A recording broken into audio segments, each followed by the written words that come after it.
வணக்கம் next gen channel நேர்களே, நான் உங்கள் அன்பான சயின்டிபிக் வேதிக் அஸ்ட்ராலஜர் அஸ்ட்ரோரஞ்சி பேசுகிறேன்.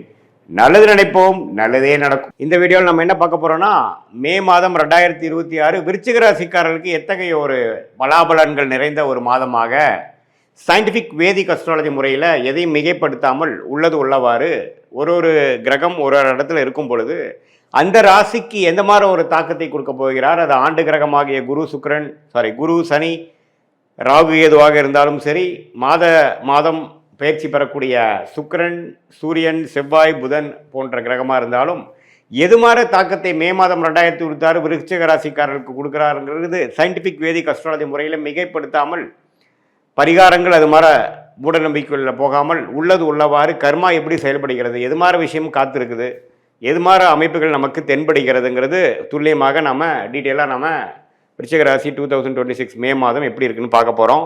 இப்போ பாருங்கள், விருச்சிக ராசியோட அதிபதியாகிய செவ்வாயை 5ஆம் இடத்துல சனியோடு இருந்து ஏப்ரல் மாதம் முழுக்க பிரச்சனைகளும் சில மன சஞ்சலத்தையும் கொடுத்துட்டு இருந்தார்.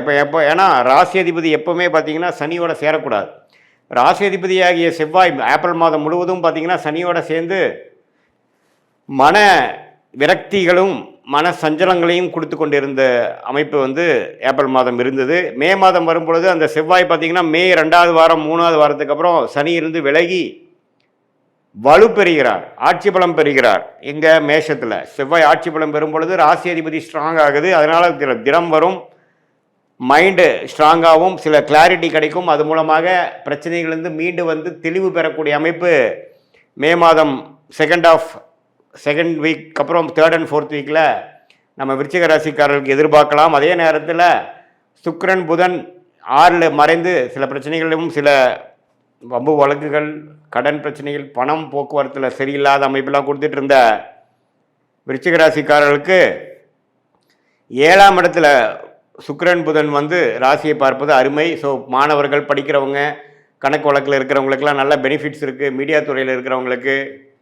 எல்லாத்துக்குமே ஒரு ரெகக்னிஷன் கிடைக்கக்கூடிய அமைப்புகள் கண்டிப்பாக உண்டு. ஒரு நல்ல மாற்றத்தை கொடுக்கக்கூடிய அமைப்பு ஏப்ரல் மாதத்திலிருந்து மே மாதம் வரும்பொழுது விருச்சிக ராசிக்காரர்களுக்கு நல்ல ஒரு அமைப்பு இருக்குது. ஏன்னா ஜூன் மாதத்துக்கு அப்புறம் பார்த்திங்கன்னா குரு உச்சம் பெற்று ராசியை பார்க்கும் பொழுது அஷ்டமத்தில் இருக்கிற குரு வெளியில் வரும்பொழுது பாக்கியஸ்தானத்துக்கு வரும்பொழுது நல்ல ஒரு மாற்றத்தை கொடுக்கக்கூடிய அமைப்பு இருக்குது. அதுக்கு வேணுங்கிற ஃபவுண்டேஷனான சில அடிப்படையான சில மாற்றங்களை, வாழ்க்கை அமைப்புகளை மாற்றங்களும் சில துவக்கங்களையும் பிளாட்ஃபார்மையும் கிரியேட் பண்ணக்கூடிய ஒரு அற்புதமான செகண்ட் ஹாஃப் ஆஃப் மே மாதம் இருக்குது. அந்த நேரத்தை நல்லா நீங்கள் உபயோகப்படுத்தி கொள்ள வேண்டும் விருச்சிக ராசிக்காரர்களாகிய நீங்கள். ஸோ மற்றபடி பாருங்கள், சூரியன் 6ஆம் இடத்துல இருந்து உச்சம் பெற்று ஒன்றும் பெரிய பிரயோஜனம் இல்லாமல் இருக்கிறது. இப்போ 7ஆம் இடத்துக்கு வருவது நல்லது. ஸோ இது எல்லாமே நல்ல ஒரு அமைப்பு. குருவும் பாருங்கள் ஜூன் மாதம் மாறுறாரு. அதுக்கு வேணுங்கிறதுக்கு முன்னாடியே ஒரு 2 வாரத்துக்கு முன்னாடியே அதோட எஃபெக்ட் உங்களுக்கு தெரிய ஆரம்பிச்சிடும். ஸோ விருச்சிக ராசிக்காரர்களுக்கு இந்த மே 2026 ஒரு நல்ல ஒரு கேம் சேஞ்சிங்காக கடந்த ஒரு 6 மாதமாகவே கைக்கு வந்தது வாய்க்கு வரவில்லைங்கிற மாதிரி ஒரு இழுபறியாக அமைந்து கொண்டிருந்த சில தொழில் முயற்சிகள், படிப்பு விஷயங்கள், வேலை விஷயங்கள், கல்யாண விஷயங்கள், குடுக்கல் வாங்கல் விஷயங்கள், இது எல்லாமே ஒரு மாதிரியான இழுபறியாக இருந்த விஷயங்கள்லாம் கொஞ்சம் வேகமாக நடந்து மன மகிழ்ச்சி அடையக்கூடிய ஒரு தருணமாக குரு, சுக்கிரன், புதன், இப்போ ராசி அதிபதியாகிய செவ்வாய் எல்லாமே ஒரு நல்ல தாக்கத்தை கொடுக்குறார்கள். அதுவும் ஜூன் மாதத்துக்கு அப்புறம் ஒன்றுமே மனம் சஞ்சலமிலிருந்து வெளியில் ஓரளவுக்கு உற்சாகத்தோடு வாழக்கூடிய அமைப்பு இருக்கிறதுனால இந்த மே மாதம் ஒரு நல்ல ஒரு துவக்கத்தை கொடுக்குங்கிறத நீங்கள் தெரிஞ்சுக்கணும்.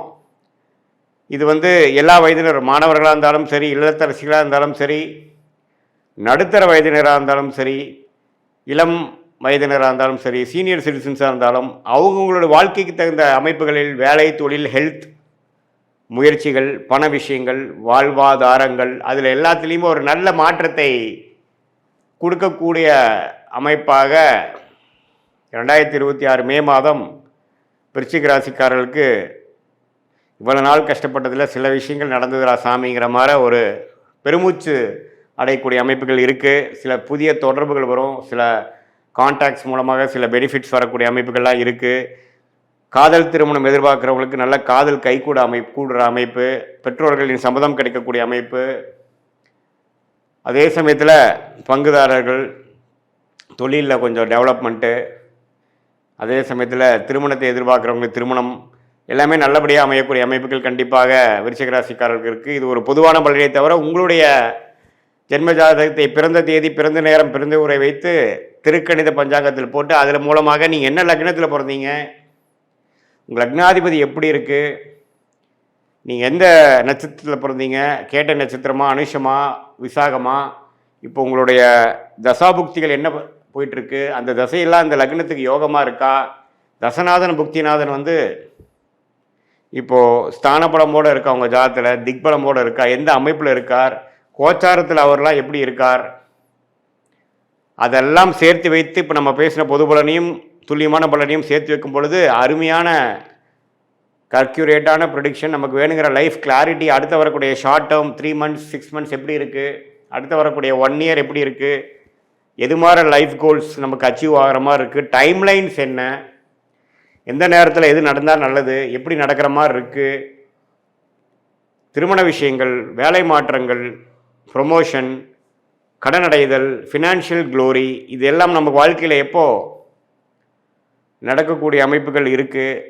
எல்லா வயதினருக்கும் அவங்களுக்கு வேணுங்கிற வாழ்க்கையில் இருக்கக்கூடிய தேடுதல் வந்து எந்த நேரத்தில் செஞ்சுக்கிறது நல்லது. ஏன்னா நேரங்கிற ஒரு டைமென்ஷனில் தான் நம்ம எல்லாரும் வாழ்ந்து கொண்டு இருக்கிறோம். அந்த நேரத்தை குடிக்கக்கூடியவர் தான் தசா புக்தி அந்தரம் சூக்ஷமம். தசைகளுங்கிறது பார்த்திங்கன்னா வருட கணக்கில் போகிறது, புக்திங்கிறது பார்த்திங்கன்னா 8 மாதம் 9 மாதம் 10 மாதம் 1 வருஷம் 1.25 வருஷம் 2 வருஷம், அந்தரம் பார்த்திங்கன்னா 4 மாதம் 3 மாதம் 2 மாதம், சூக்ஷமங்கிறது வாரக்கணக்கில். இது எல்லாம் எப்படி உங்களோட ஜாதகத்தில் இருக்கிறத வைத்து அவ்வளோ டீட்டெயிலாக நம்ம பார்த்து அதுக்கு தகுந்த மாதிரி முடிவுகளை எடுத்து தேவையற்ற முடிவுகளை நாம் அவாய்ட் பண்ணி தவிர்த்து தேவையற்ற பண விரயங்கள், தேவையற்ற பொருள் விரயங்களை தவிர்த்து, ஏன்னா நம்ம ஒரு 1000 வருஷம் வாழ போகிறது இல்லை, நாம் வாழ்கிறது நம்ம 70-80 வருஷம் தீர்க்காயுசு இருக்கும் பட்சத்தில். அதுலேயுமே பார்த்திங்கன்னா வேலை தொழிலுங்கிறப்போ ஒரு 30-40 வருஷம் தான் நம்ம வந்து கரெக்டாக பண்ண போகிறோம். அதில் தேவையற்ற தவறுகள், தவறான திசையில் போகக்கூடிய முயற்சிகள், இதெல்லாம் நம்ம தவிர்க்கும் பொழுது நம்மளுடைய பிராப்தம் என்ன,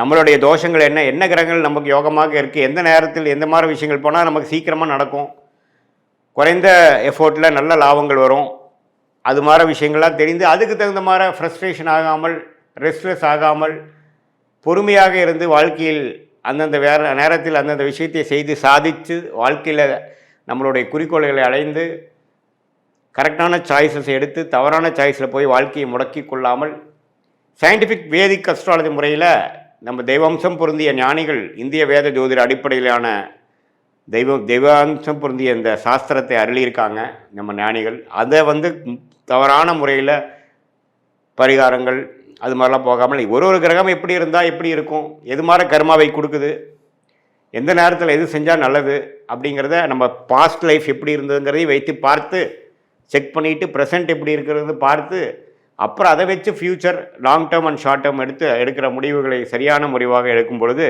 வாழ்க்கையில் எளிதில் வெற்றி பெற முடியும் என்று சொல்ல விரும்புகிறேன். மீண்டும் மற்றொரு காணொளி சந்திப்போம். நன்றி, வணக்கம்.